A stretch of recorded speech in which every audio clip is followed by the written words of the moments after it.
కొందరు లేజీ అనేవాళ్ళు, మరికొందరు ఫిట్‌నెస్ లేదనేవాళ్ళు, ఇంకొందరు టెస్టులకు పనికిరాడనేవాళ్ళు. కానీ రోహిత్ మాత్రం తన పని తాను చేసుకుపోయాడు. విమర్శకులు కూడా ఆశ్చర్యపోయేలా ఆటతోనే సమాధానమిచ్చాడు. 3 ఫార్మాట్లలోనూ మొనగాడే అనిపించుకున్నాడు. టెస్టుల్లో చోటు కష్టమని చర్చ జరిగిన టైంలోనే తన ఛాన్స్ కోసం ఎదురుచూశాడు. ఓపెనర్‌గా ప్రమోషన్ పొందాక వెనుతిరిగి చూడలేదు. ఏకంగా జట్టుకి కెప్టెన్ అయ్యాడు. ఇప్పుడు ఛాంపియన్ కెప్టెన్‌గా కితాబులు అందుకుంటున్నాడు. చూడటానికి కూల్‌గానే ఉంటాడు. బ్యాట్ పడితే మాత్రం హిట్ మ్యాన్ జోరుకు హద్దే ఉండదు. బౌండరీల మోత మోగిపోవాల్సిందే. 37 సంవత్సరాల వయసులో ఇప్పటికీ ఎక్స్‌ప్లోజివ్ బ్యాటర్‌గా ప్రశంసలు అందుకుంటూనే ఉన్నాడు. వన్డే వరల్డ్ కప్, టీ20 వరల్డ్ కప్‌లోనూ తన పవరేంటో చూపించాడు. తనలో ఆట ఇంకా మిగిలే ఉందని చాటుకున్నాడు. అందుకే కెరియర్ చివరి దశలో హిట్ మ్యాన్‌కు మరింత ఫ్యాన్ ఫాలోయింగ్ పెరుగుతోంది. తాజాగా రోహిత్ శర్మ ఆట తీరుపై అంపైర్ అనిల్ చౌదరి స్పందించాడు. ప్రశంసల జల్లు కురిపించాడు.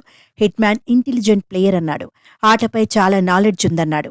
హిట్ మ్యాన్ ఆట తీరు న్యాచురల్‌గా ఉంటుందన్నాడు. రోహిత్ శర్మ ఆటను తాను ఆస్వాదిస్తానన్నాడు. బౌలర్ ఎలాంటి బంతిని వేస్తాడో హిట్ మ్యాన్ ముందే అంచనా వేస్తాడన్నాడు. ఎటువంటి బంతినైనా అలవోకగా బౌండరీకి తరలిస్తాడని గుర్తు చేశాడు.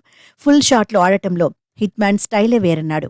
క్రీజ్లో సెట్లయితే యార్కర్లను కూడా ఈజీగా స్టాండ్స్లోకి తరలిస్తాడన్నాడు. ఎక్స్ట్రాడినరీ బ్యాటింగ్కో ఎవరైనా ఫిదా కావాల్సిందే అన్నాడు అనిల్ చౌదరి.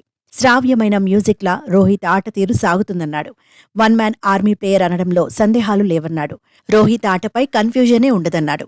హిట్ మ్యాన్ క్రీజులో ఉన్నప్పుడు అంపైరింగ్ చేయడమూ తేలికే అన్నాడు. అవుట్ అయినా ఎలాంటి గందరగోళం లేకుండా పెవిలియన్కు చేరతాడని చెప్పుకొచ్చాడు. ఫుట్ వర్క్ కూడా అద్భుతమని కితాబిచ్చాడు. బౌలర్ల వ్యూహాలను పసిగట్టి షాట్లు బాధేస్తాడన్నాడు. తాను టీవీ అంపైర్గా ఉన్నప్పుడే హిట్ మ్యాన్ డబుల్ సెంచరీ బాదాడని గుర్తు చేసుకున్నాడు.